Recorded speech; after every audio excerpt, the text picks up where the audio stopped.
rural Orissa, and Kendrapada, which we think is more progressive. There is a bus from Kendrapada to Kerala twice in laborers to Kerala and bringing back those who want to return back. In Surat, one particular area that is termed Pakistan Mohalla. Pakistan Mohalla means long back Pakistani Sindhi.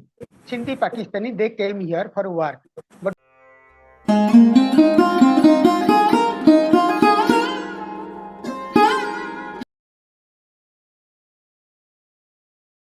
good evening, everyone. Today we have a speaker who is from Calcutta University, and the topic for today is engaging with slavery, agrestic bondage in early 19th century Kerala. And the speaker that we have today is Professor Raj Sekhar Basu. I herewith welcome you, sir, to webinar of Kalinga history, and also I welcome all participants who have joined today to this latest episode of Kalinga history. So before we go on to listen to Professor Basu, I would like to give a small introduction about him. Professor Raj Sekhar Basu is a professor in the Department of History, University of Calcutta, and has written extensively on the history of the marginalized groups in South India. In addition, he has held several distinguished visiting professorships and fellowships in the United States, Canada, France, Germany, Sweden, Czech Republic, United Kingdom, New Zealand, and Australia.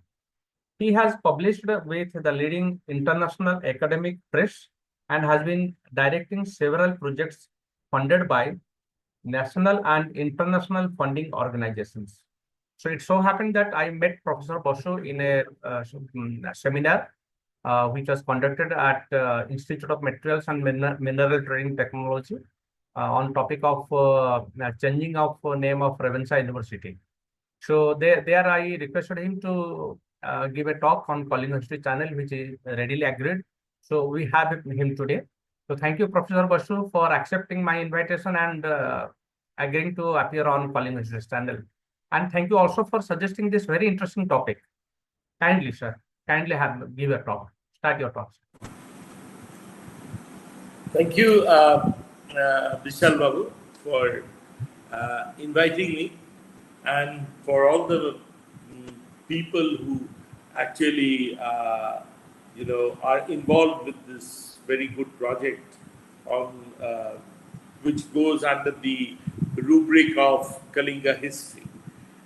This is a sort of a YouTube channel which I presume brings a lot of speakers from both India and abroad to discuss a wide range of interesting issues, not only related to the past, but also to the times in which we find ourselves. And for me, it's a great privilege and honor to share some bit of my ideas before you, and that too on a Sunday evening when everybody is in a very different state of mind, perhaps are not that much, tired possibly, but in a more enjoyable state.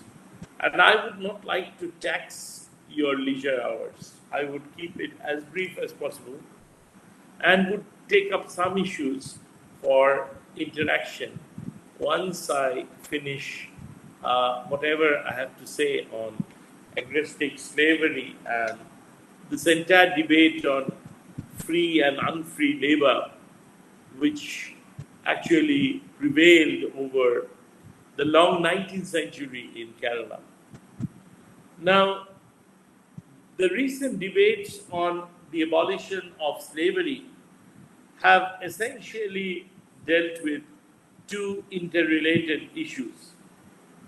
There are scholars who have questioned the entire logic that the 19th and early 20th century abolition movements actually represented a major break from the previous century, especially since much of the history of the humans had been based on bondage, which had been the dominant form of labor and human condition. But then there are other scholarly opinions which see the entire involvement behind the abolitions from the point of view of the Western bourgeois and liberal civilization. Both these scholarly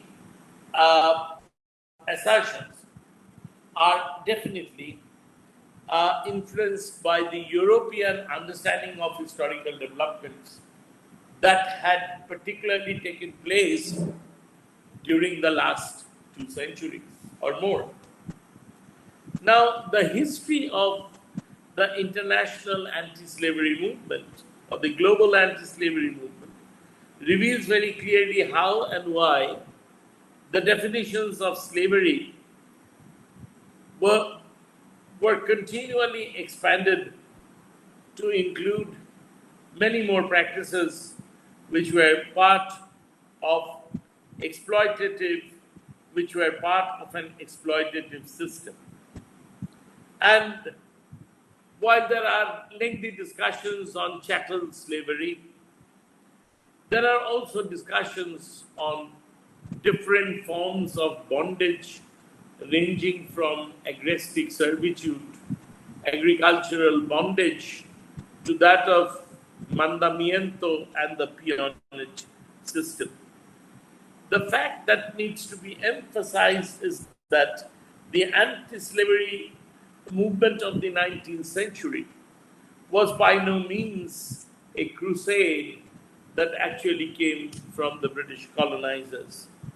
The British efforts to suppress slavery and human trafficking were actually part of initiatives which involved other major Western powers as well. This has been clearly brought out to some extent, and this becomes clear all the more. Perhaps still one needs to investigate further into the webs of the global history of the abolitionist movement.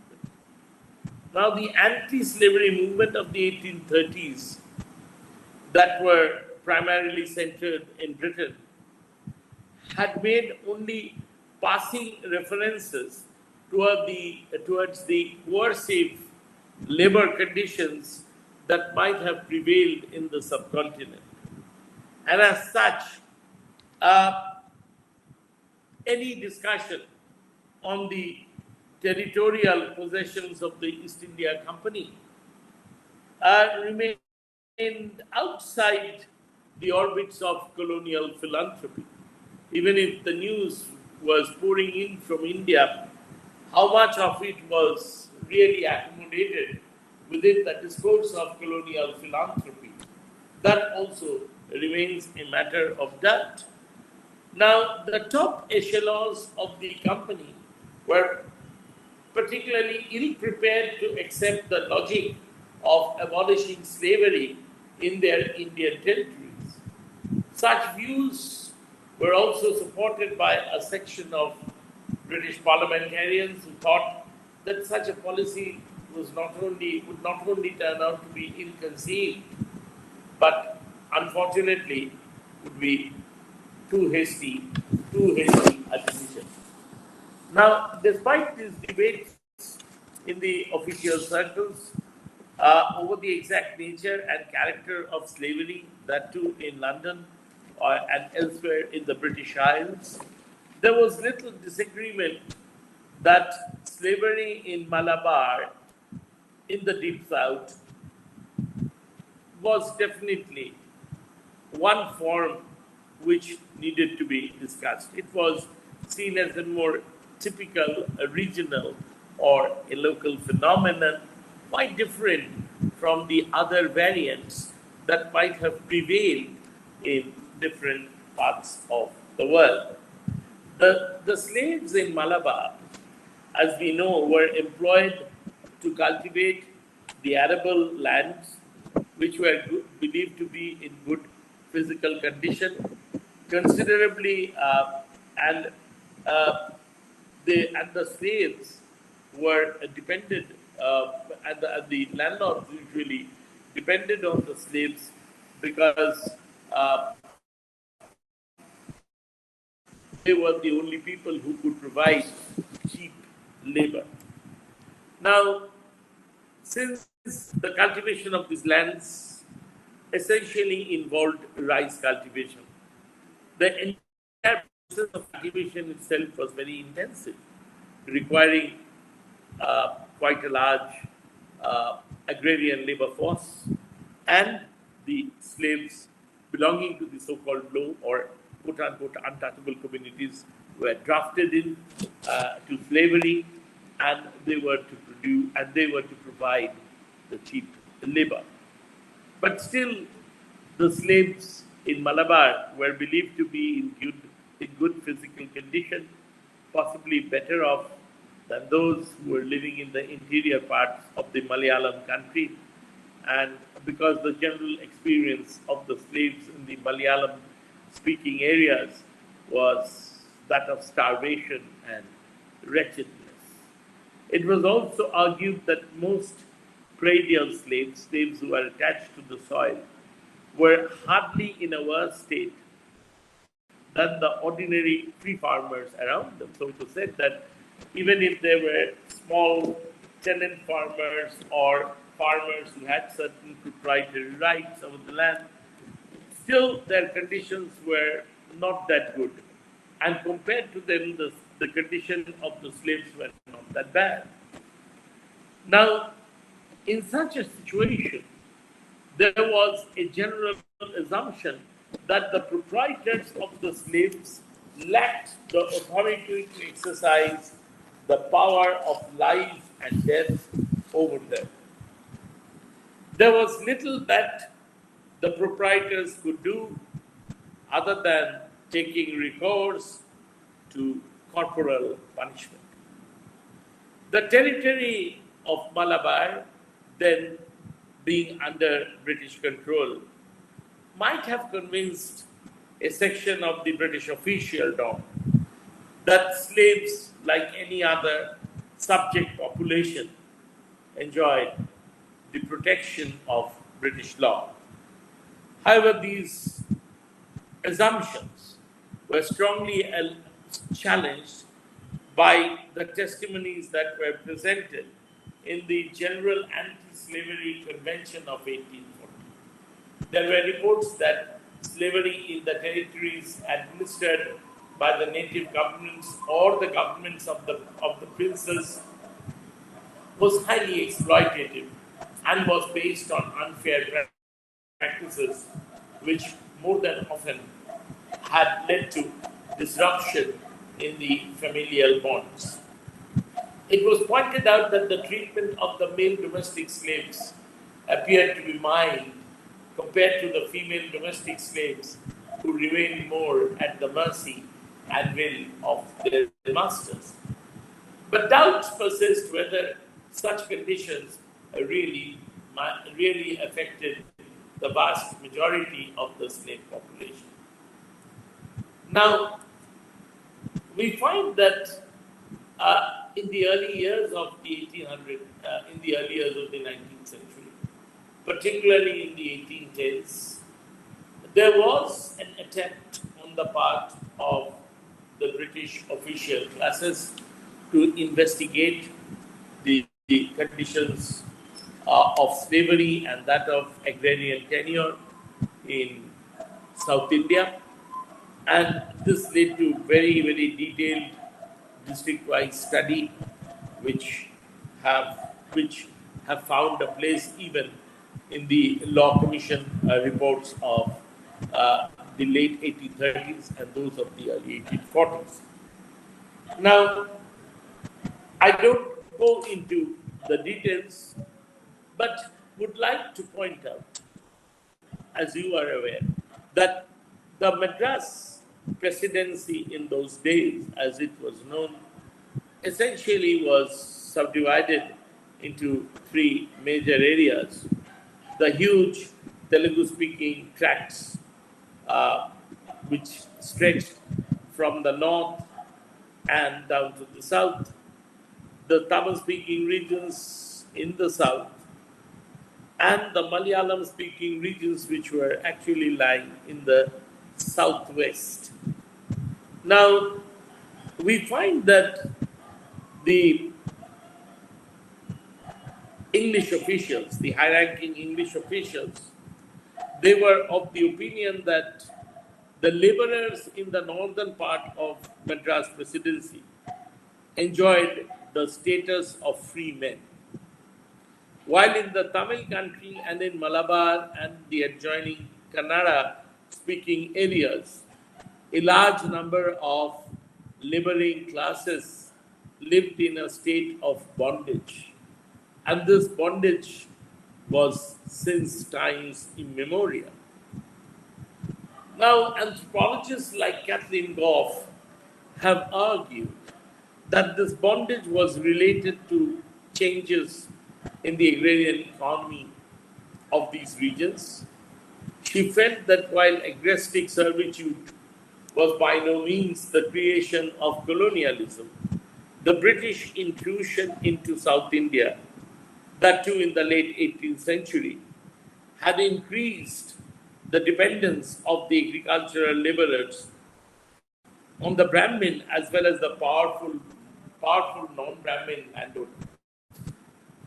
Now, I don't go deep into what different historians have to say, but it is said that it had local names. The slaves were often known as Adimais, and in parts of South India, especially in the Tamil-speaking and the Malayalam-speaking regions, they were also referred to as Panayals. So any sort of cultivation which was based on their labor was referred to as Panayal form of cultivation. Now, this institution of slavery in the Tamil country was closely tied to the fate of the Tamil of the privileged groups in the Tamil agrarian society who were known as Mirasidars, enjoying special entitlements relating to land use, relating to use of labor, relating to use of common property resources, as we now say. Now, if we want to find the reasons why the privileged section of the people actually depended on the less privileged, or absolutely those who were held in bondage by them, then obviously there are very, very different answers which are coming by. And some of the historians have said that this is related to the very intensive process or processes that are linked to rice cultivation, that too in the wet areas of South India. And we find that in the wet areas of South India, since the prospect of income, that too from cultivation of rice, that was supposed to fetch very high returns. The dependence on labor became more manifest. It was more something which was more visible. And here we could find that the rigors of the system was definitely in evidence. It was far more harsh, it was far more exploitative, and the slaves were put under a greater deal of surveillance.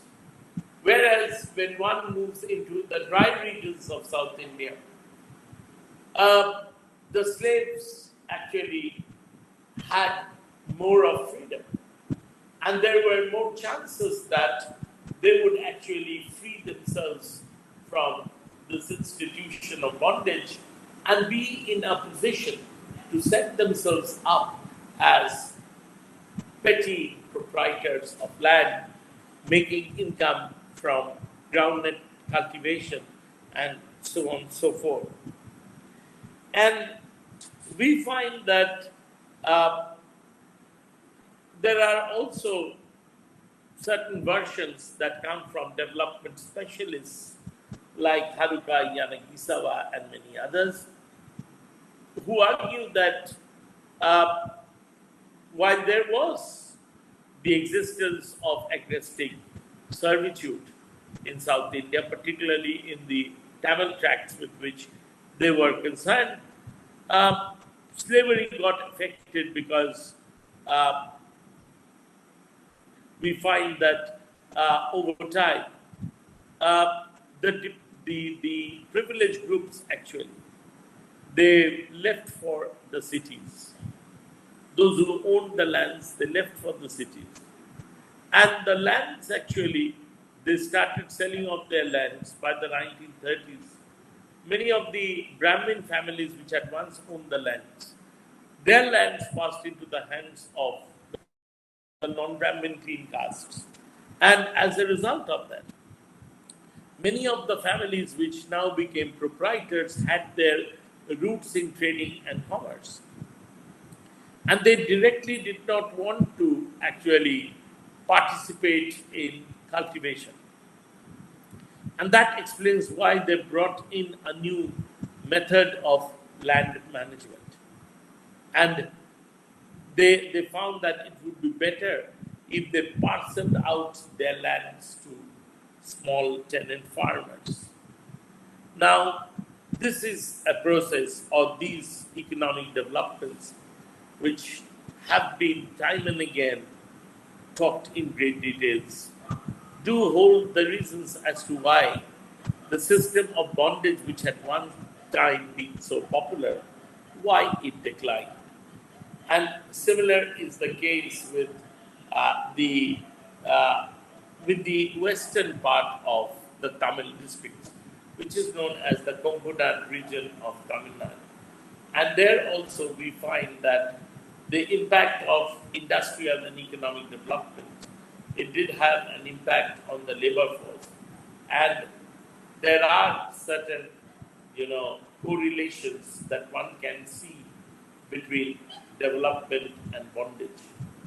But as most economic historians, including B.B. Chaudhary, they have argued that in all probability, the people who became slaves in the past had enjoyed a superior status. But somewhere in the past or in times immemorial, they might have lost their social status. And after losing their social status, they might have been drafted into the lowest rung of the caste order. So they turn out to be untouchables. Now, while they are socially considered to be of a degraded position or that of a degraded status, economically they are found to be beneficial because they can provide the much needed labor that has arisen from the intensification of rice cultivation in the wet areas. Now, in the mid-1960s, Dharma Kumar had argued that the term slavery and serfdom seem to be rather ambiguous ones when one takes South India. The ideal type of slaves would not only be a factor of production, but also a free marketable commodity.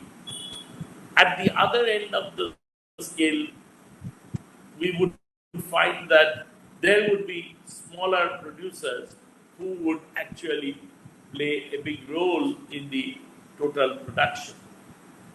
Now it is said that South Indian slavery had much in common. The slaves had a significant role to play in the entire production process, admittedly enjoying certain rights which accrued to him from his caste or social background.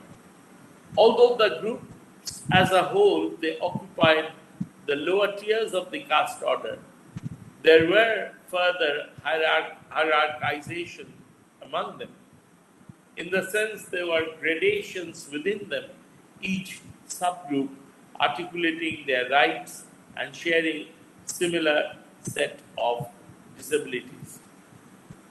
Now, the form of slavery that came to exist in the Malayalam-speaking regions of South India and was later integrated into the state of Kerala in 1956 only. The state of Kerala is born by integrating the three different regions, the two princely states of Travancore and Cochin, and British Malabar, which had directly been administered from Fort St. George. Now, if one looks into the slavery that was there, we will find that the slave's identity, anyone who was an adibai or a slave, their identity was linked to the land. Domestic slavery was exceedingly rare in most parts of South India, and they were only in evidence when children were sold by their parents during times of acute scarcity and famine.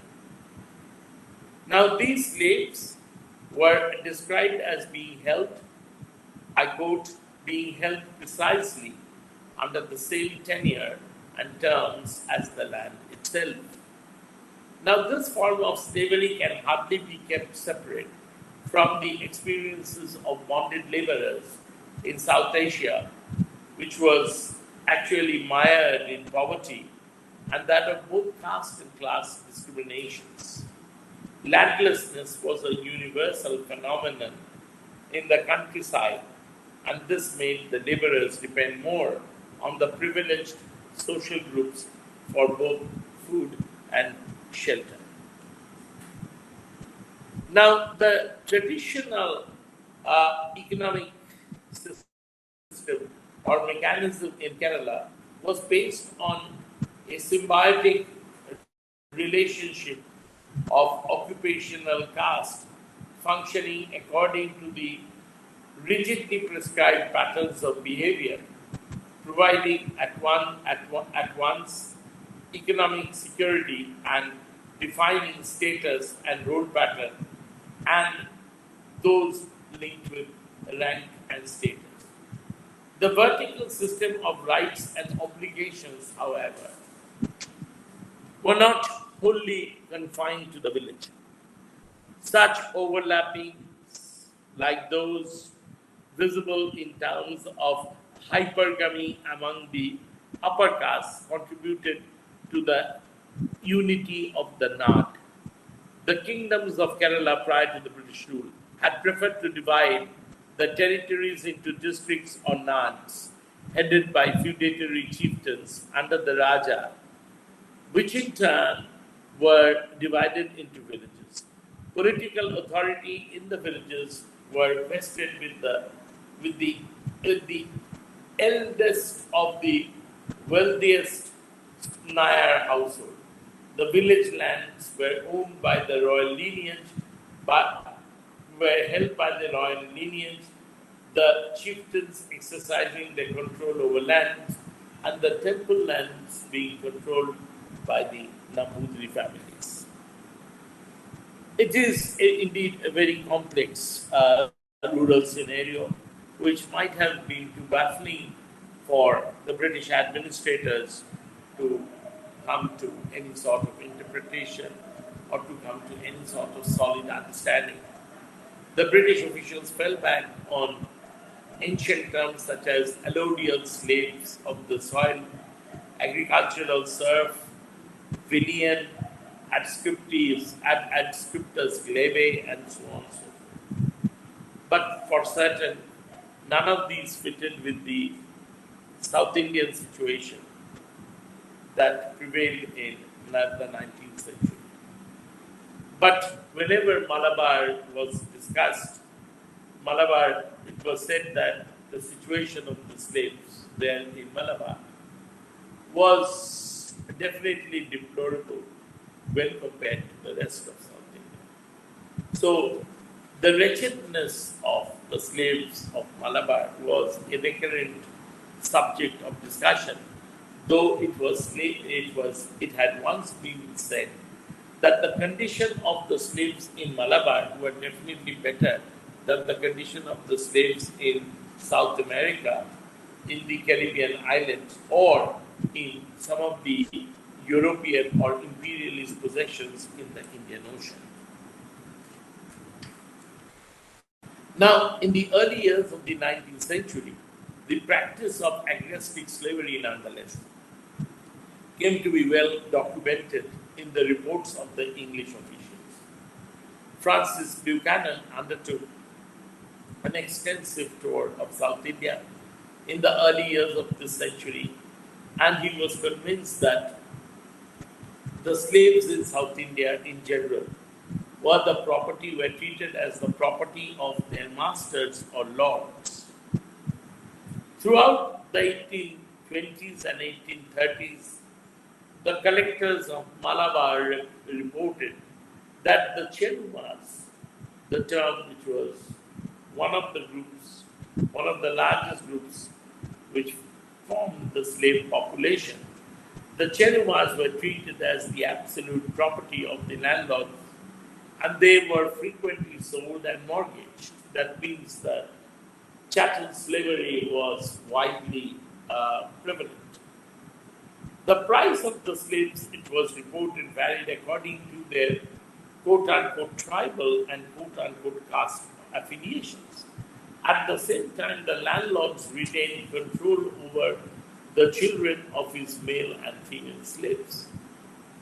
Clemenson, who had served as the principal collector in Malabar in the 1810s and 1820s, but more in the 1810s, had once informed the Board of Revenue in Madras that the description of this very institution of slavery that had been furnished by his predecessors like Grevy. I'm sorry, Clemenson is only in the 1820s. And he says that the sort of picture that has been given by predecessors like Grevy in the early 1820s. It continued to be so even perhaps a decade later. Incidentally, throughout the early decades of the 19th century, slaves were believed to have been bought and sold at varying prices, while officials like Ward and Conner estimated that the price of a male Pulaya slave actually varied between rupees 6 and 10 in the 1820s and 1830s. The prices of a female slave fetched almost a double. It could fetch up to rupees 12.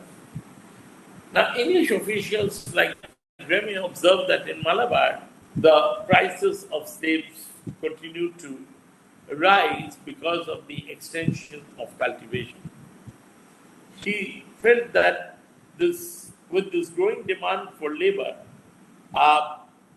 there was a greater need for large-scale employment of lower castes as agrestic slaves. But the interesting part is that in the 1830s, British official opinion relating to the essential features of slavery in Malabar differed from the views of the early English officials. The early English officials, including Buchanan, had observed that though husbands and wives were rarely separated, children were often separated from their parents and from one another. The principal collector of Malabar and some of the highly placed English officials disagreed with such contentions and stated that such practices leading to dislocations or dismemberment of the family structure were very, very rare and should not be given much importance. Now, the masters in some places, as we all know, at the beginning of the agricultural season, they might have tried to conciliate the slaves by particularly the Pulayas, who are the largest community when it comes to the slave population, not only in Malabar but also in Travancore and Cochin. And they tried to win them over by supplying clothes, oil, and spices. But it is doubtful whether all these bounties had any effect on the living condition of the slaves. Oppression was a writ large in their lives, and oppression by Brahmin and Sudra property groups might have forced them to accept this exploitative order. And as such, the Pulayas were the worst victims of physical abuse. In the absence of proper legal enactments, physical oppression of the Pulaya slaves exceeded all limits. The colonial administration in Madras, despite being aware of this very exploitative institution of slavery, which prevailed in British Malabar and the native states of Travancore and Cochin, preferred a policy of non-interference or that of non-intervention. The condition of slaves remained pitiful, and missionaries like Samuel Matir, they wrote series of articles to draw the attention of the British official classes to the exploitative features of this very institution of slavery. However, the major section of the British officials held the view that institution of slavery granted security to most of the slaves who belonged to the Pulaya caste. It was also argued that abolition of slavery would be a difficult task, and because the slaves themselves were disinterested in emancipation. The Law Commission, which was set up in 1830s, also came to exercise the opinion that slaves were not as oppressed as they were thought to be, and that slavery had undergone changes in character with the passage of time. Now, the sort of official inquiries which led to copious volumes about the agrarian structure, the land ownership, the agrarian society, that had a beneficial impact, because had these initiatives not been taken, there wouldn't have been any proper idea, any narrative on the slave population and its usefulness, or its very role in the agrarian society of British Malabar and the other Malayalam-speaking tracts which were under the princely rulers. Under the princes, so as to say. The missionaries were a major agency in the early decades of the 19th century when it came to reporting on the real social status of these marginalized groups like the Pulayas. And we find that it is from the missionary writings that we come to know that the slaves were essentially made to use certain pejorative terms, certain terms which made them appear not only powerless, socially marginalized, and more precisely debased before the ideas of the so-called, before the eyes of the so-called clean castes. The use of the word Adiyan, your slave, meaning your slave, Karikadi, dirty grill, Madu, hut, are definitely the indicators of those times when the slaves were themselves made to believe that they were socially and culturally inferior and that their only responsibility lay in serving their masters who were of upper caste background. Now, it is clear that in return for the services rendered by the slaves, they received a certain small paltry grants or payments in kind, through which they could sustain their living in both British Malabar, in Malabar as well as in the adjoining princely states of Travancore and Kochi. Now, the missionaries actually played a great role in providing information about the condition of the slave population, which was often referred to as Cherumas, and it was reported that not only by the missionaries, but also by the British collectors, that they were living in a state of degradation and that their conditions needed to be improved. And this sort of opinion that they were living in a very degraded state of order and that their conditions needed to be improved also went into the thought process of the Zilla courts, the Zilla magistrates, so as to say. And we find that many of these magistrates themselves felt that campaigns against slavery had to be undertaken. And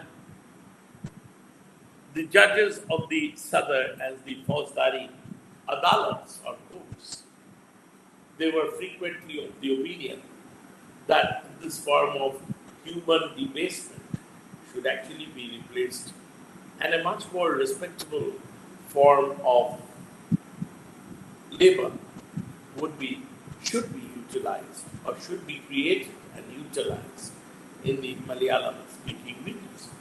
Whatever may be, all these discussions, right from the 1820s down to the 1840s, entered the pages of the law books. It went into the writings of the law commissioners' reports of the 1830s and the early 1840s. Now, while these discussions continue to be sometimes very monotonous, routinish, and sometimes very, very verbose, very lengthy, historians of contemporary times seem to be less interested with these empirical details, which are, of course, to be found in the archival tomes. And it is said that one needs to look afresh not only into bondage, servitude, and all the related phenomena, but perhaps more deeply into issues of free and unfree labor. Historians, and particularly economic historians, they no longer accept the idea that freedom of labor, which was enchained to land or to any other form of production or form of to any other mode of production, had been accomplished through the growth of capitalist production. In rather simple terms, they deny the fact that capitalist system, once it comes into existence, it is able to wipe out this entire notion of unfree labor. And that capitalism actually brings in free labor.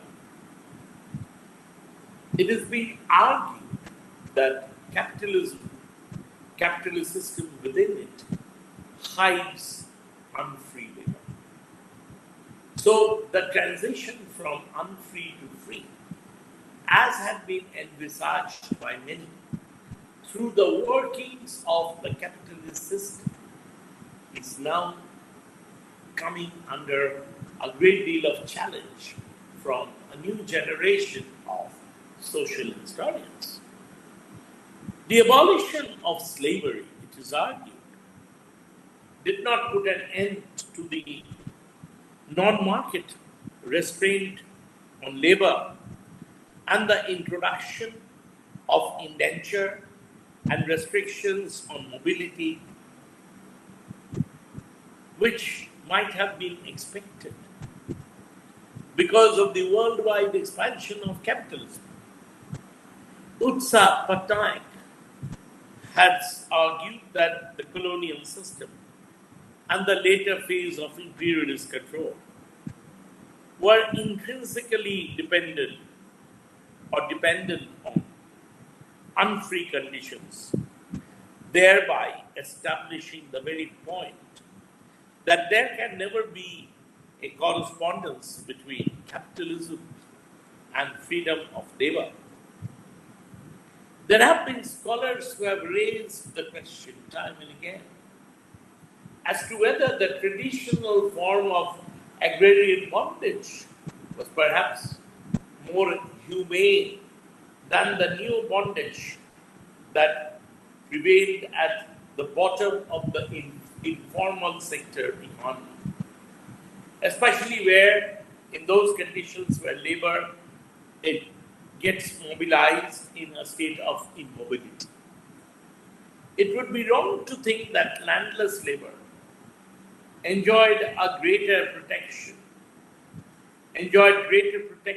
and security in the pre-capitalist mode of production. This sort of romanticism about pre-capitalist mode of production is also a misnomer.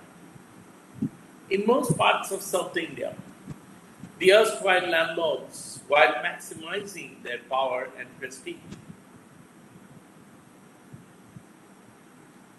not only for mere economic gains, but actually tried to make use of this sort of system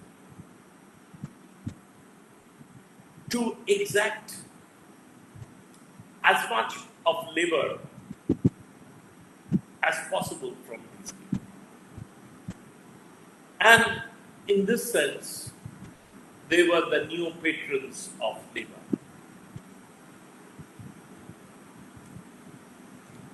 Despite the differences, there were similarities between the old and new forms of bondage, as I have said. In both the cases, unfree labor relationship was very much in evidence.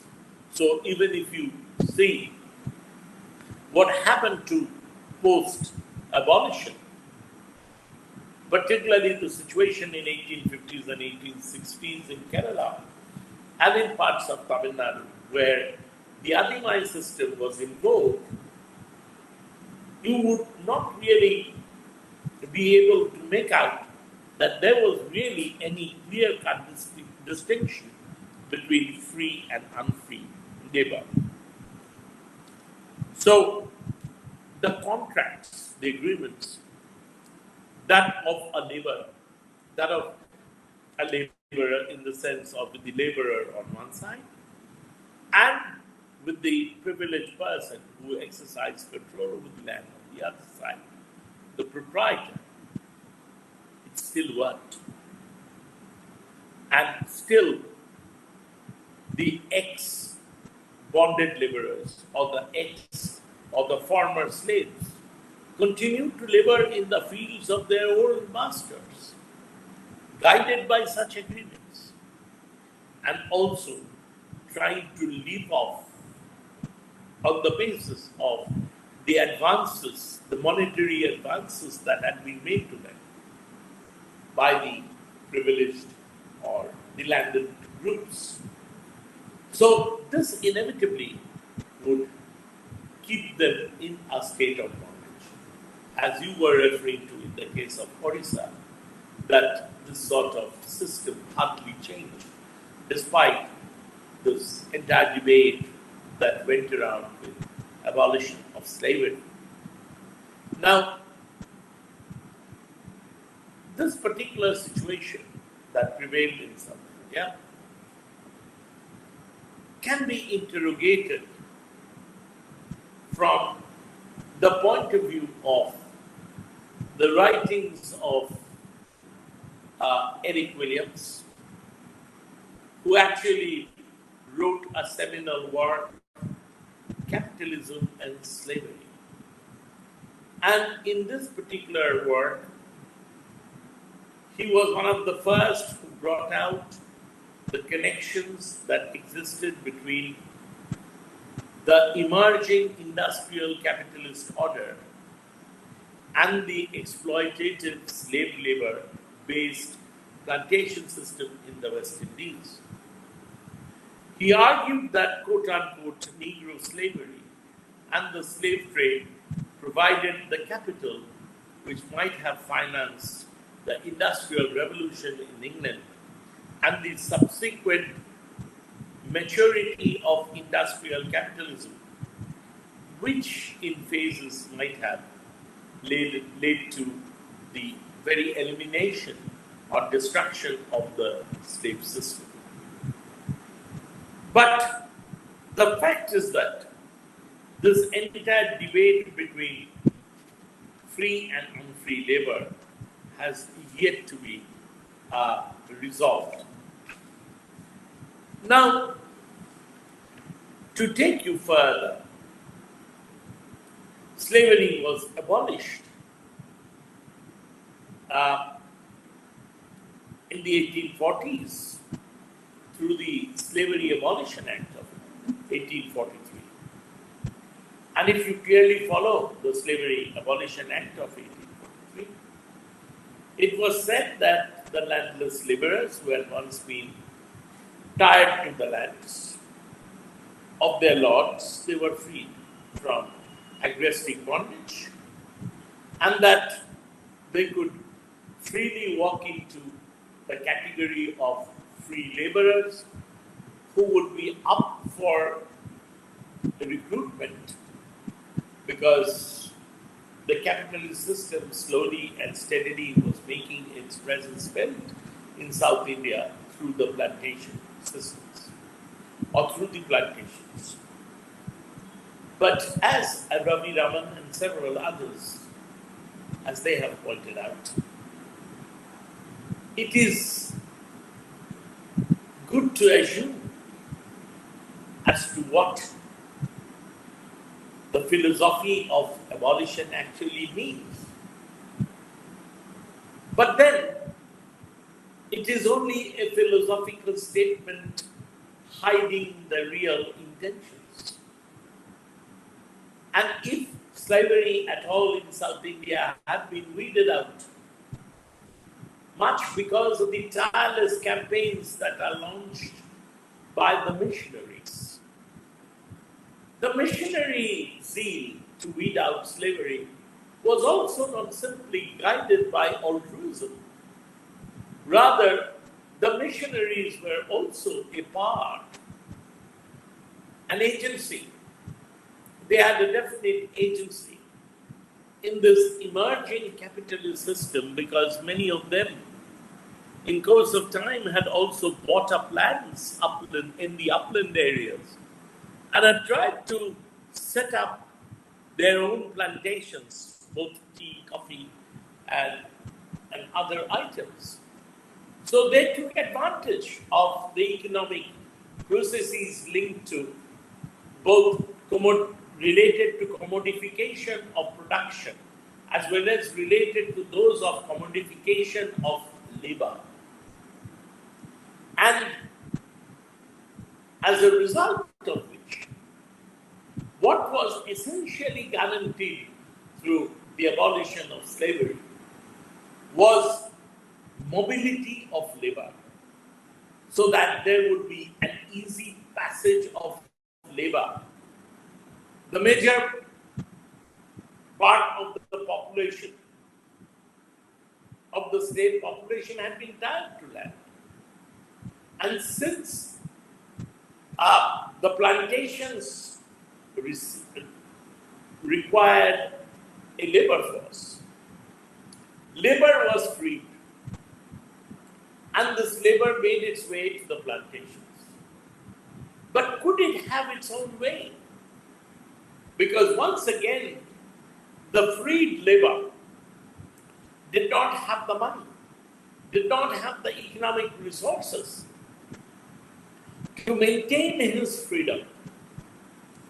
His freed status, quote unquote, was only a sort of existence that might have been fired by an imagination. To exist as a freedom-loving person, as a free man. But this sort of emotionalism did not really stand any chance of meeting the challenges that may have come from the realities of the situation. So the quotidian experiences of the Adimais, of the ex-Adimais, turned into laborers for coffee and tea plantations in the Wayanad area and in the other highland areas of Kerala, where the plantation economy was coming up, where the plantations were serving as enclaves of the new capitalist development in Asia in the 19th century. There they were to enter once again in a very subordinate state because they undertook debts. And because of those debt contracts, they continued to serve. It was difficult for them to come out, to free themselves out of this plantation system, despite all the promises that had been made to them.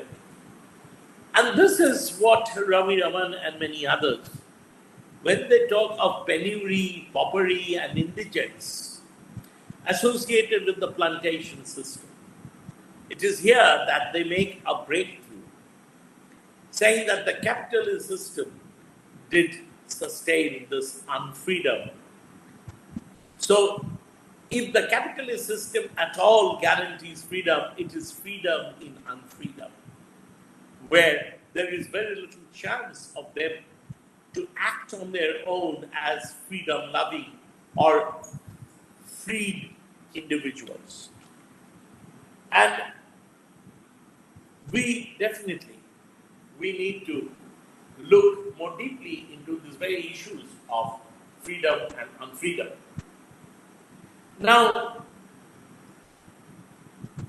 to cut short this long history of slavery, and that of slavery abolition, and that of freed and unfreed labor, the agency of the missionaries should be the last issue that one needs to discuss. Because the Christian missionaries, as I've said, mostly belonging to the Protestant denominations, they played a big role. And the Christian songs actually bring out a part of the story. Now, many of the hymns were composed for the new slave converts in Tamil and Malayalam, whatever the situation warranted. But one 19th century song with which I'm going to end is a very powerful evocation that comes out of missionary involvement. Our slave work is done. Our bonds are gone. For this we shall never henceforth forsake thee, O Jesus. To purchase cattle, fields, houses, and many luxuries we were sold. Now Messiah himself has settled in the land, a people who once fled terror hour. The father was sold to one place and the mother to another. The children also separated. But now the owners to enslave us often caused us much suffering. But it will comfort us, related all the oppression in food. After exhaustion in labor, in burning heat, in rain and cold and dew, they beat us as cruelly with thousands of strokes hour. Dogs might enter streets, markets, fruits and lands. But if we went near, they beat and teased us to a distance hour. So this representation of a slave song, which has close connections with the experience of the Christian converts from the slave castes, have been very, very important in understanding the slave pasts of 19th century Kerala, something which was definitely mired in histories of subordination, marginalization, and that of crude exploitation. Thank you.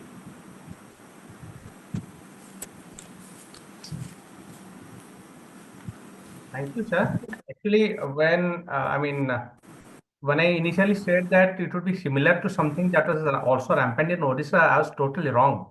What you said is entirely different from what was happening in Odisha. I mean, it is hard to believe that in one part of India we had a slavery system where slaves were traded. Very difficult to actually believe. Thank you for this talk, sir.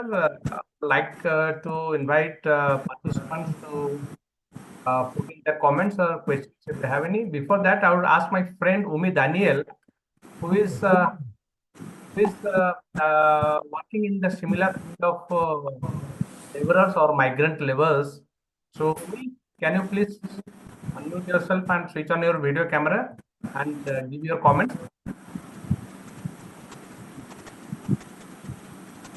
Yeah, Umi.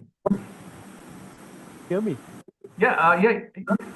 Yeah, Yes, it's wonderful. yes. I think it's great to Professor on the slavery part.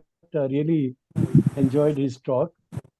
Um, no, I think we are actually dealing with Professor also sometimes bonded labor, sometimes slavery, because in India it's a term which we think is more is an American term, the slavery, and still they are continuing with that.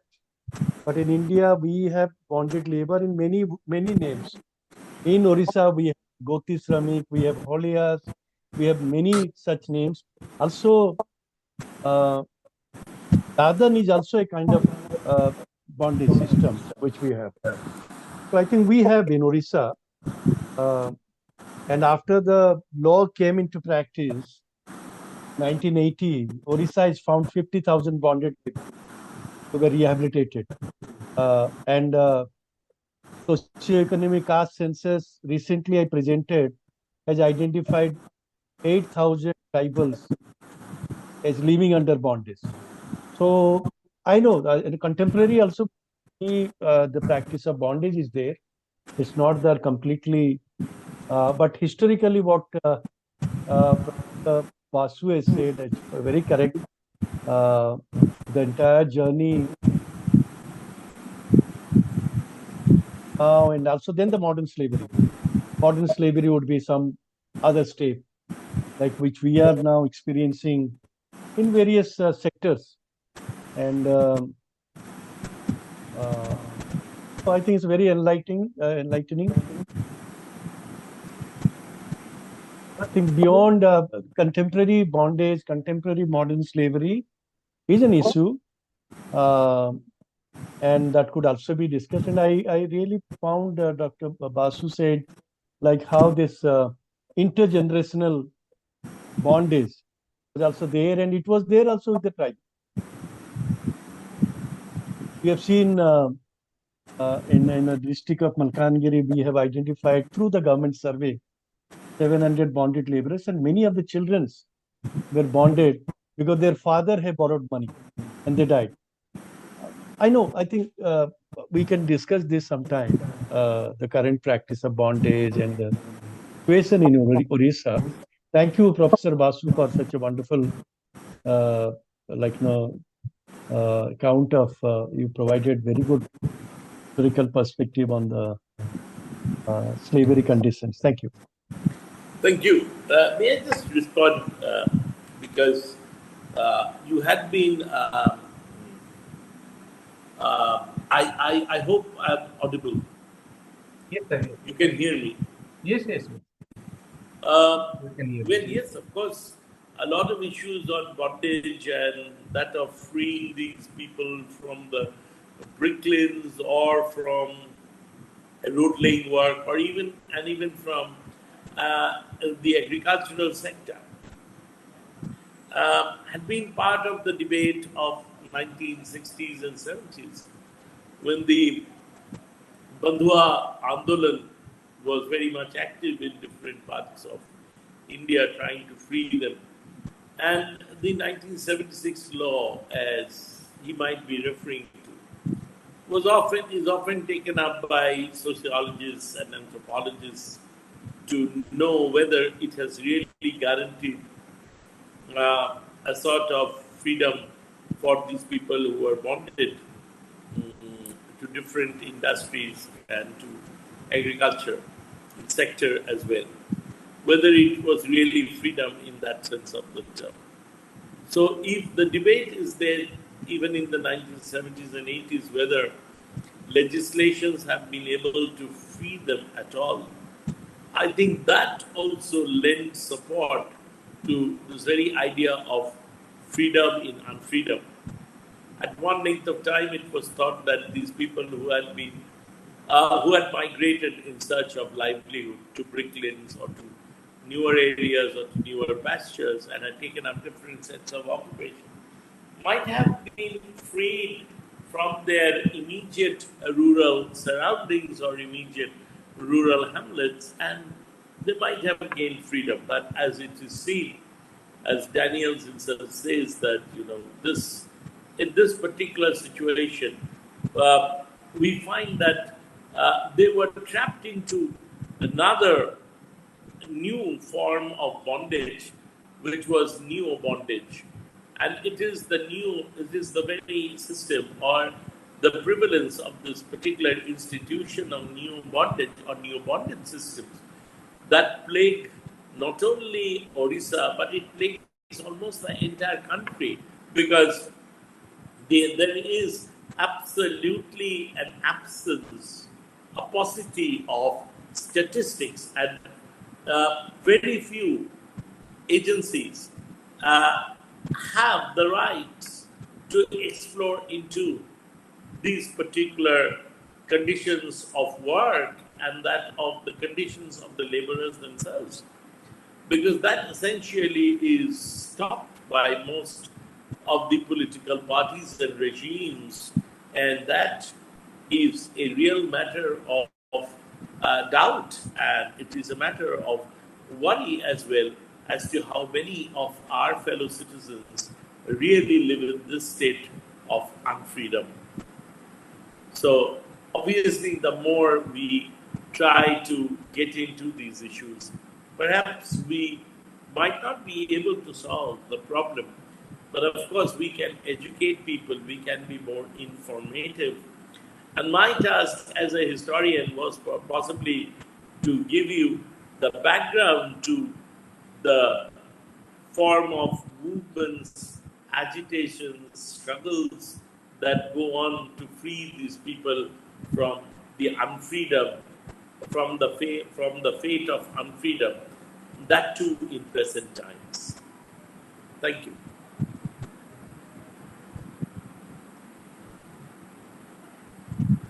Thank you, sir.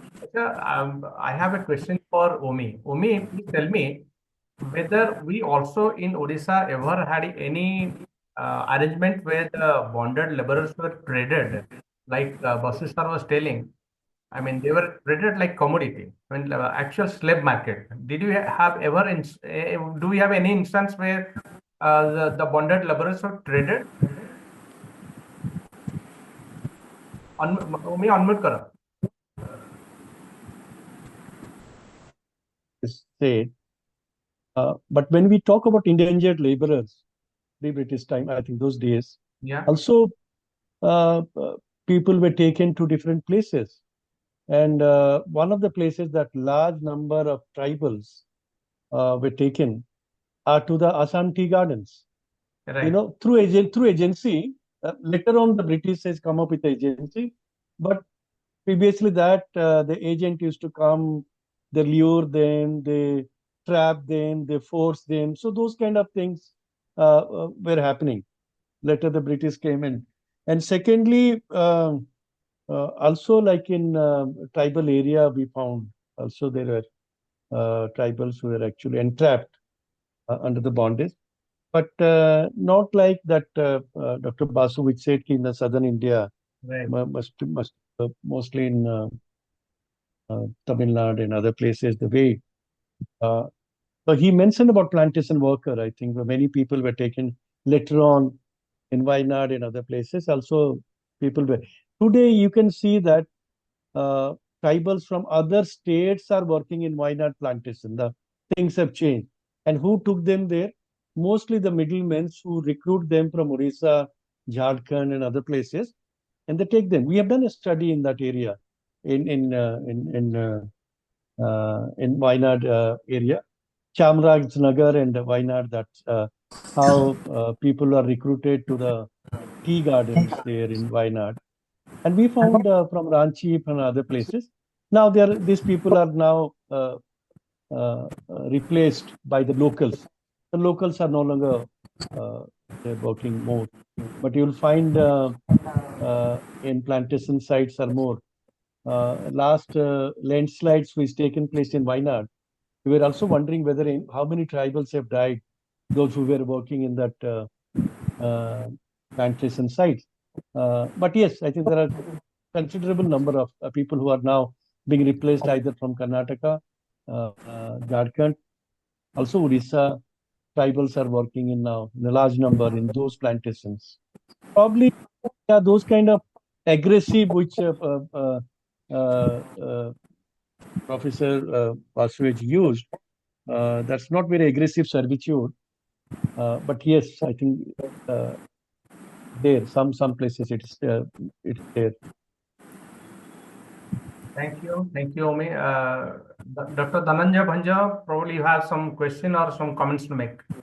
Namaste. Actually, after long I am joining, and today I am busy with some CBSE paper checking work, so I could not get it. But very sensitive and very socio-economic effective issue. Today's topic. Professor Basu, something is actually covering your camera. We can't see your face. He's blocking some paper or something on his camera. Cable or some, I believe some cable is, yeah. Good. Please, Dr. Dhananjay. Yes, the topic is very nice.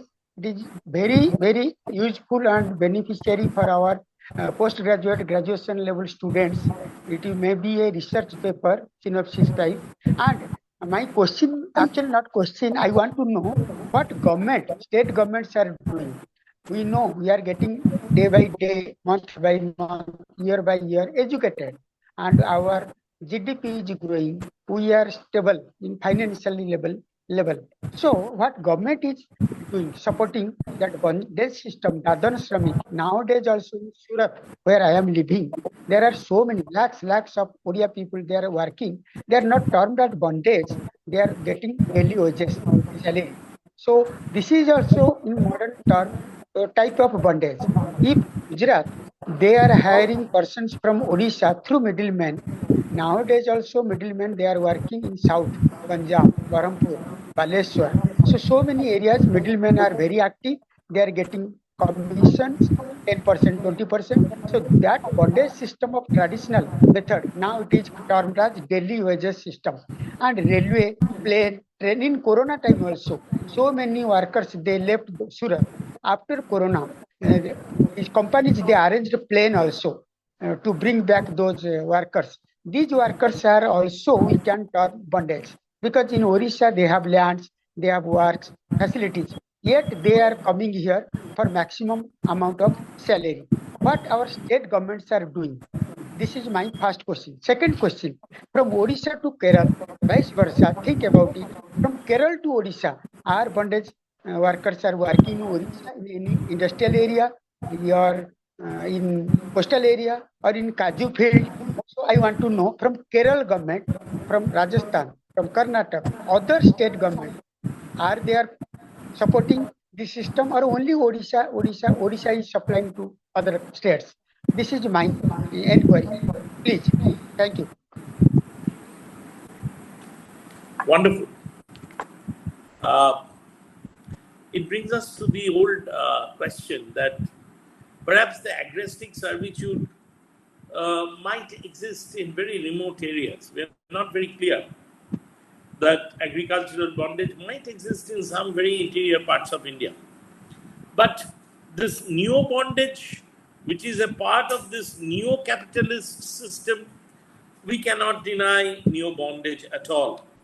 As you have rightly pointed out, that here there are also intermediaries who are recruiting them all the way from Baleswar, and they are taking them to Punjab or to Delhi or to Noida or to NCR territory, where you have a lot of Odia speaking people.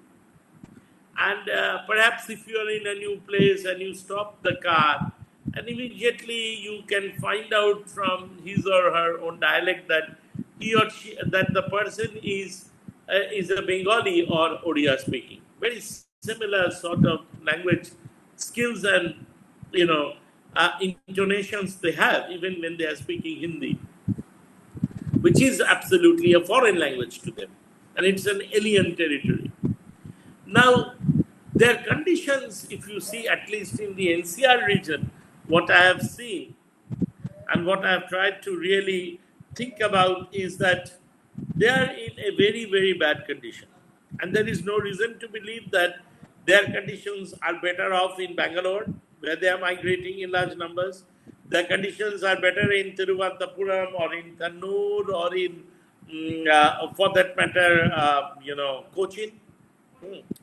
Or their conditions are better off even in Rajasthan, in Jaipur. Now, obviously, what takes them far from their homelands, from their family, from their hearth, from their keen hearth, and whichever way you may say, is security, economic security, material security. Perhaps they want to earn more because lands in Bengal and in Odisha are not fetching high, what you may say, high income. So 6 months a family can survive with the rice and with some bit of vegetables and with some bit of fishes from the ponds. What happens for the next 6 years? So a father who has 4 able sons in Bengal or in Odisha, in coastal parts of these 2 states, they think even the inner parts of these states, he thinks that 2 of my sons should just hello, good evening, একটা meeting আছে একটু পরে phone করছি।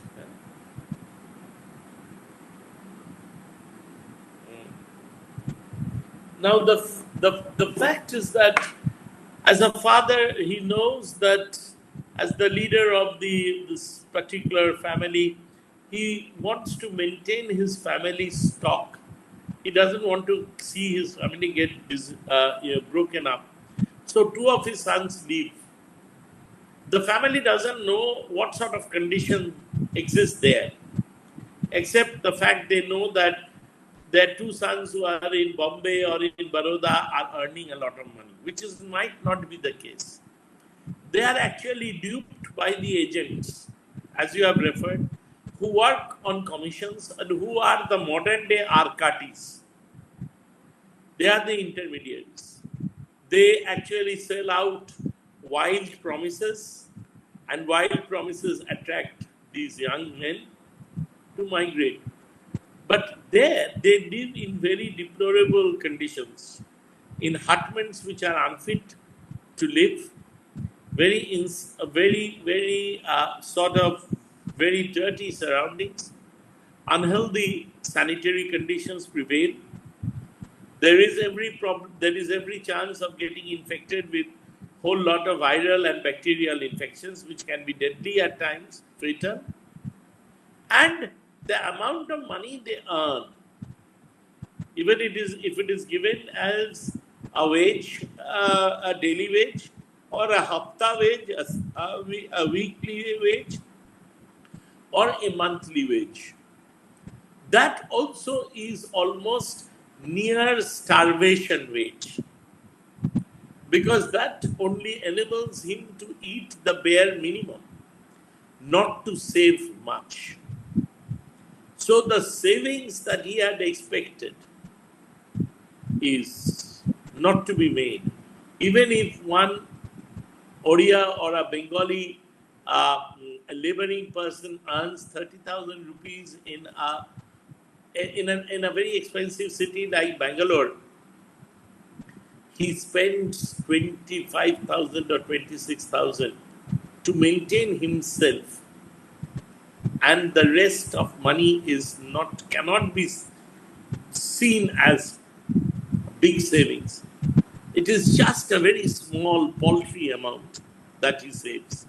So in the end, even if they are making remittances to Bengal and Odisha, which provide the largest contingent of migrant labor, has it brought about any improvement to the rural life in Bengal and Odisha?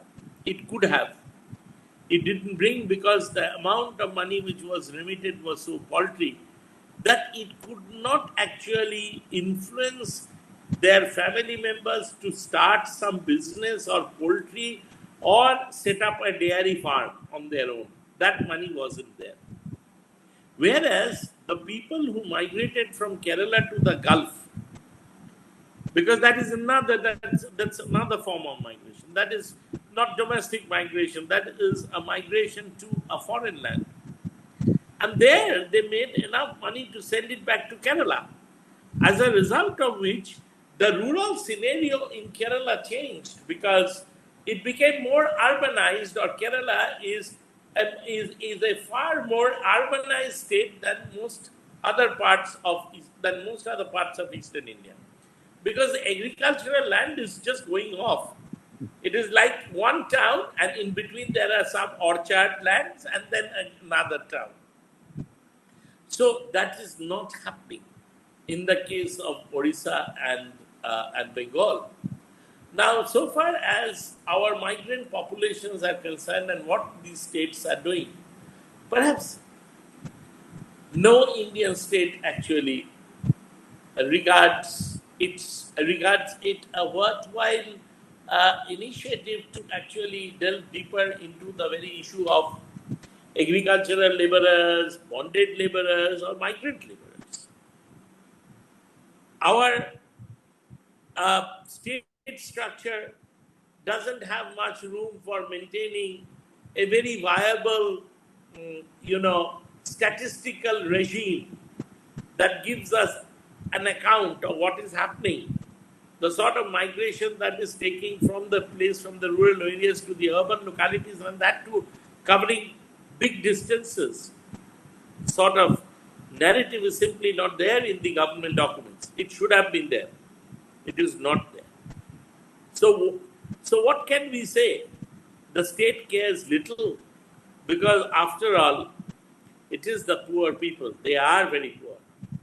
They are from the substratum of the rural society. And even if they die, as they have died under very, very trying conditions, trying to escape in the COVID days, there was hardly any tear for them.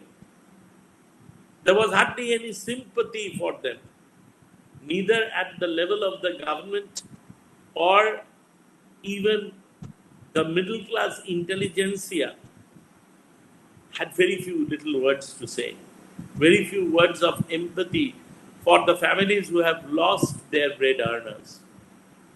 And many of their bodies couldn't be retrieved because they died on the roads. They faced accidents. So where is the security? Where is the insurance? Where are the insurance schemes? It exists on paper. You may buy the statist argument that these schemes exist. It is on paper. Every chief minister, the prime minister goes on saying all this. But for getting all these things, it is also very time consuming because they have to work. And at the same time, they have to come back to Odisha to file all these applications from their village, get all the papers. We talk of digital India, how many of these people understand the value of paper, what to give and what not to give, how to give, how to upload it. That is Can I come in? Yeah. Quickly. And that is perhaps a major problem which we need to resolve. Sir, quickly, Professor Basu, adding to what you said. Look, State Migrant Workmen Act, there is a law being enacted. Yeah. And we should know in Odisha that it was enacted by Odisha first. This Dadan Control and Regulation Act of 1975. That's the first act Odisha did, and later it became the Central Act of Interstate Migrant Workers Act. And Odisha is the only state and few districts where Interstate Migrant Workers Act are being implemented. Take, for example, Balangir, around 40,000 laborers are registered. Those are migrating out to work. And middlemen are also registered. Government of India came up with this, as Professor Basu has said, this in a Bonded Labor Act of 1976. It has a provision of every 3 years, you should identify bonded laborers. What guideline is there? And I have been raising this issue in Odisha also, because I'm working, and I have, me and my team member have more than 5,000 bonded laborers from Bricklins. We have filed cases. And we have told government that why this survey is not happening in 3 years. Then only you can identify new bonded in villages, in agriculture laborers, in tribal area. That is not happening. We always worried about Dadan, but nobody knows how many people are migrating where. We make it a political issue all the time. Yes. There is no database. And now government of Odisha has set up a Dadan they want to, a task force on migration. Don't know if they want to stop migration, but you cannot stop migration because your rural situation is pretty bad. Yes. As Bremen has said, wage hunter and gatherers used this particular terminology. You can see that the rural Odisha and Kendrapada, which we think is more progressive. There is a bus from Kendrapada to Kerala twice in laborers to Kerala and bringing back those who want to return back. We have done a study. We are displacing people, and people were displaced because of sea erosion in Kendrapada. When now also such a bus is operating? Yes, yes. And there is a bus from Kandhamal to Kerala. There is a bus from Nagar to Hyderabad, taking laborers left, right, and center.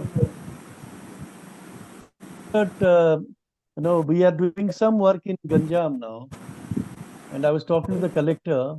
Mr. Basu, you'll surprise. One of the block is getting 700 crores remittance annually, but nobody knows how these remittances are being used. 700 crores Jagannath Prasad block. That, That is I in missed Ganjam. what you said. What is this? Block in a block in Ganjam. Mhm. A block in Ganjam is receiving 700 crores remittance annually. That's called Jagannath Prasad block. I see. From the relocated 700. laborers. Yes, and 5,000 crores Ganjam is annually. 40,000 crores Orissa is getting as remittance. That is something Workers. to be happy about. Who? Not glib about. But professor has said, how difficult they are earning, and Oriya is living in Surat like a second-rate city. They are criminalized. They don't have a place to stay. They're sending money. We should be very happy. On what cost they're sending the money? They don't have a place. They don't have a dignity. Their attendants are not taken in a power loom. If laborers dies, no one knows we are working. So the basic labor rights, basic social protection, we only see the remittance, but we need to see also the plight that Professor Basu has very clearly said. We have seen them. During COVID, 10 lakh people have come to Odisha. We don't know when they have moved back again. Nobody kept any data. So this is what they are invisible completely. And the remittance is the only indicator we say, okay, they still live there. But Actually, we don't know. Actually, Sorry. what you are saying was corroborated. Even, I was the expert in the National Commission for Women. And there also we had this big brainstorming session on labor migration during the COVID days before I myself became very sick. And I'm just surviving by the grace of God because I had ECMO treatment. Thankfully, I responded to ECMO. But what I gained was that the government bureaucracy is absolutely clueless. It's got nothing. They have no idea as to how many people really go out, where do they go, what sort of conditions or labor contracts they sign, who are the people who take them, and the amount of money that comes back and who receives it, and what do the recipients actually do with the labor, with the money that is available. So there is no track to know whether the states like Odisha and Bengal, which actually get a surplus earning from these very people, from the labors of these very migrant workers, what actually what role does this money play in the sort of the socio-economic transformation at the block level or then at the Zilla level? Perhaps we are not very, very sure. Nobody is interested in this part of the story. But perhaps this is the biggest part of the story in India, because India, the major part of India, comprises of labor agreements ranging from servitude to neo bondage. So we can't rule out that. Despite all these talks of glittering India, India making this sort of growth, high growth, India becoming the fifth largest economy of the world, and perhaps can move up to the third economy. All this makes little sense because that is not even reflected in the GDP. Our GDP continues to be a matter of concern because obviously one of the things that people have talked about even at the World Bank is given our rates, the rates of population, with the sort of people in the reproductive age bracket and the sort of fertility figures and the sort of demographic curve that seems to be soaring in some of the states, and in some of the states it is coming down, but in most parts of India, population seems to be soaring. There is no chance now to think of the population diminishing. So with this rising number of mouths in the society, with babies being born, how much are you going to make use of this sort of income that comes to these states? Because the rice-eating tracts still continue to have high fertility rates. And the government officials and the government enumerators, when they look into the census the making of the census, they still do not take all these issues into consideration. And I'm thankful to Umi for actually bringing in this contemporary part based on his long experience, I believe, of handling migrant population. Thank you, Umi. Enlightening. I think listening to you is also very good. I think historians like you could also provide us. But then, Omi, could you please tell us a little bit about you and your work? I have been working on this migrant issues, and before that, I also worked on tribal bondage system. We are also working at source and destination in Brooklyn, particularly as you mentioned. We rescued bonded laborers, legally released bonded laborers, and we have also worked closely for the rehabilitation. We are now also looking into the climate, how climate is also acting like a push factor for people to move. That's a classic example is Balangir is a drought-prone area, and Ganjam is a kind of cyclone and flood-prone. And that is also one of the push factor. See, people are migrating in a large number, and they're going to migrate on a huge number in coming days. I know climate is a major trigger that we also see that agriculture, as you said, is completely lost. I went to a village in Ganjam. These fishing communities are migrating because their fishing has been banned because of olive ridley, and then sometime the fishing ban happening around 5 to 6 month fishing ban. And I found all young people are migrating out. They don't have any work. So there are also man-made kind of situation which force people out. The climate and the entire coastline is very fragile to because we found many of the villages would be there are people have got displaced. Their villages were shifted. More villages are like in the pipeline. People are facing. So hinterland, we know even tribal thing, agrarian kind of crisis. Their own tribal that food product and forest produce are going down. So we have a situation where people are pushed to the margin, and migration is, you can say, is an adaptation or it's a coping that people get. So that's an issue. But yes, that what is in store for the government to act. A lot of resilience building initiative in agriculture and all, that the distress migration part can be reduced. People can still migrate. We are worried about the distress migration issues.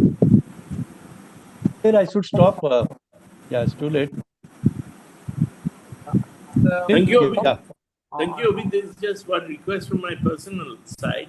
Is could you share your details and your organization, your telephone number, and your email ID, so that I could be in regular touch with you, and perhaps we could work together also, because we have a project on Ganjam where actually I'm looking into. It's a different issue altogether. It's on the Pano and Savara clashes that have been there in because I was in Canada for a long time, and there was a missionary by the name of Glendinning who wrote a lot about the 19th century and the early part of the 20th, the first half of the 20th century, what he saw about these riots taking place in the Ganjam Hills. So possibly all this work, I think, is part of my bigger work on rural India, as you see. And I would love to benefit from your personal experiences and also from the academic take that you have based on the reading of these local issues as well as the macro issues that confront the nation at large. So that I think Sure, sir, sure. Professor Mr. Biswal has given us a wonderful opportunity of getting connected to people like Omi who could be very useful for us, because we as academics often make surmises, assumptions, and sometimes it may be out of logic as well. It is based on logic, no doubt, but that logic might not be real when one confronts the reality. So it is always good to be corrected, and still get some bit of picture as to whether the past really holds good for the present. But as of now, I think we have discussed quite a bit, and it's quite late. And perhaps if there are no more questions or issues, we could possibly come to a close. I surely hope. Let us ask our participants if any of them have any question or any comment to make. Preeta? Sanjay sir, one thing. Madam, one thing I will say, this is apart from this talk, actually for your information only, in Sambalpur, Burla, Hirakudu Dam project, that time so many Telugu persons were bondage workers. Now they have established their homes and they are now citizen of Odisha. They have got Aadhaar card, everything. Particular village, Telugu Pada, even village is there behind medical college. Big area, near about 500 families are staying. All are Telugu persons. They are quite familiar with Odia since long. They are staying. Actually, they were bondage. Second thing I want to know, what about Chakratirtha Road, Puri? Those just Mr. Daniel sir told, so many fishermen, because of lack of, due to ban, they leave their original places. But in Puri, so many South Indians, they are staying since long and doing fishing. And third thing, for your information only, in Surat, one particular area that is termed Pakistan Mohalla. Pakistan Mohalla means long back, Pakistani Sindhi Pakistani, they came here for work. But due to political turmoil, our government of India, yet today also, they have no Aadhaar card. They cannot get any benefits from government schemes. They cannot get housings. They cannot do government job. But they are staying peacefully. Particular area, Pakistan Mohalla, near to my residence in Surat only. At modern age, this 21st century, these Pakistanis are staying with us. Like they are showing great brotherhood, no doubt. But they are unable to find a job here because of political pressure. So they are also one type of bondage. Thank you. Definitely. Because you see the same sort of situation, these people, they are often treated as stateless people. It is a question of human rights. It's a question of gross discrimination that they face because they are denied basic hospitalization facilities. And this sort of problem exists with Bangladeshi nationals who are there working in Europe because they don't come under this entire rubric of proper migrant labor. Perhaps they have come there through, they have been there through agents, through illegal means, through fraudulent means, but then there are human beings. And there are humanitarian laws. There are humanitarian laws both in the case of in the Republic of India as well as in the republics of Europe. So where have all our republican sentiments gone? We can give them some bit because they are not the people who are responsible for the deterioration of relations between the two nations. There are other bigger actors who are at work. Why blame these poor people? Because how can they do? Because their only job is to earn 2 square meals a day. They might not get it also in Surat. Given the sort of animosity that they face even in the labor market, nobody might be willing to hire them in future. Given the sort of the sort of vexing or complex relations that we have with Pakistan. So they may be branded in a very wrong way, and that might deprive them of their livelihood. I'm so happy that Mr. Biswal has been able to bring in so many interesting people who are giving so many many interesting points about India, the India that actually exists in reality, not the India that we hear of in the TV, in the radio, or in the cinema, or in the YouTube or elsewhere. Thank you so much for your valiant comments, I would say, in these days. Something very, very valiant to talk about the Pakistani locality in Surat and people not enjoying any sort of humanitarian rights or privileges. It is so heartening that even at least one Indian national speaks for these people. And of course, as human beings, we have every right to discuss about human rights of any displaced migrant population. That itself speaks so good of our Republican sentiments. So thank Yeah, you. Dr. Banja, just one clarification that I'll tell you. You spoke about the Telugu in Bargad area bordering. Attabira is the village. You know that because when Hirakud Dam was constructed in a command area, Odia people were thinking they have some new communication that after the generation of electricity, how that water would be used for irrigation and cultivation. People were flooding away. Those days, Mahta was the chief minister. He brought some farmer from Andhra Pradesh to show people at the irrigated area how they would. So they took over everything. They are not bonded laborers. They were actually they were brought there to be settled, demonstrate the agriculture in irrigated farm, and slowly they took over land, the entire area, and made up a village there. So that's the story I know, but I don't know the bonded labor story. Yeah, thank you. Thank you, Omi, and thank you, Dr. Basu. I would request Preeta to give final comments or questions, and also close to today's meeting with a vote of thanks to all speaker and all participants who have joined today. Yeah. First of all, thank you so much, Dr. Basu sir, for coming and sharing your years of your research work and experience with us. Thanks to Mr. Daniel and Dr. Bhanja, everyone for sharing your perspectives. It has been very enriching listening to all this. Sad, but truth, bitter truths, you could say. And as human beings, of course, we will strive to make the world a better place.